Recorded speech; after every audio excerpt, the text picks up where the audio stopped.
அனைவருக்கும் வணக்கம். அஸ்ஸலாமு அலைக்கும். இது உங்கள் தகவல் அரங்கம். நான் உங்கள் அகமது அசியாம். இன்றைய தினம் நாங்கள் பார்க்க போவது இலங்கையில் உப்பு தட்டுப்பாடு. இது சம்பந்தமான முழுமையான விவரங்களை பார்க்க போகின்றோம். எனவே இந்த வீடியோவை நீங்கள் முழுமையாக பார்ப்பதனூடாக தெளிவை பெற்றுக்கொள்ளலாம். வாருங்கள், இது சம்பந்தமாக பார்ப்போம்.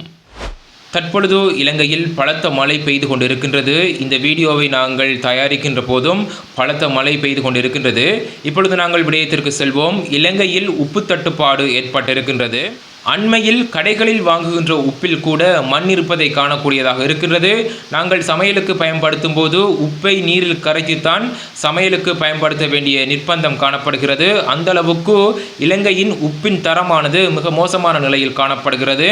குறிப்பாக சிலர் தமது ஃபேஸ்புக் தளத்திலும் கூட உப்பானது இவ்வாறு மண் இருப்பதை சுட்டிக்காட்டி இருந்தார்கள். அத்துடன் பேக்கரி பண்டங்களிலும் கூட மண் கடிபடுகிறது. இதற்கு என்ன காரணம் என்று ஆராய்ந்த பொழுது உப்பில் மண் கலந்திருப்பது கண்டுபிடிக்கப்பட்டிருந்தது. இது சம்பந்தமான பதிவு ஒன்று ஃபேஸ்புக் தளத்தில் ஒரு குறித்த நபர் இட்டிருந்தார். இதற்கெல்லாம் காரணம் என்ன? இலங்கையில் உப்பு தட்டுப்பாடு நிலவுகிறது.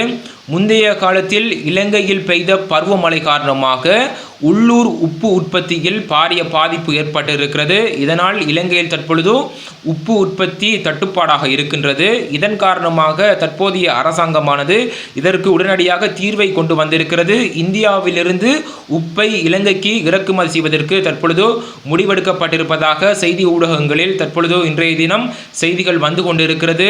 இலங்கையானது முற்றுமுழுதாக கடலால் சூழப்பட்ட ஒரு நாடாகவும் தற்பொழுது இந்த நாட்டில் உப்பு தட்டுப்பாடு ஏற்பட்டிருக்கிறது. அதற்கு காரணம் பருவமழை காரணமாக உள்ளூர் உப்பு உற்பத்தியில் பாரிய பாதிப்பு ஏற்பட்டிருப்பதாக தற்பொழுது தகவல்கள் வெளியாகி இருக்கின்றது.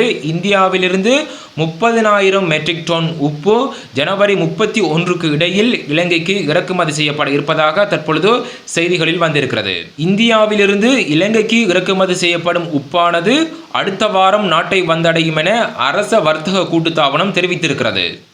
குறிப்பாக உப்பானது அத்தியாவசியமான உணவு பண்டமாகும். உப்பில்லாமல் எந்த ஒரு உணவு பண்டத்தையும் நாங்கள் தயாரிக்க முடியாது.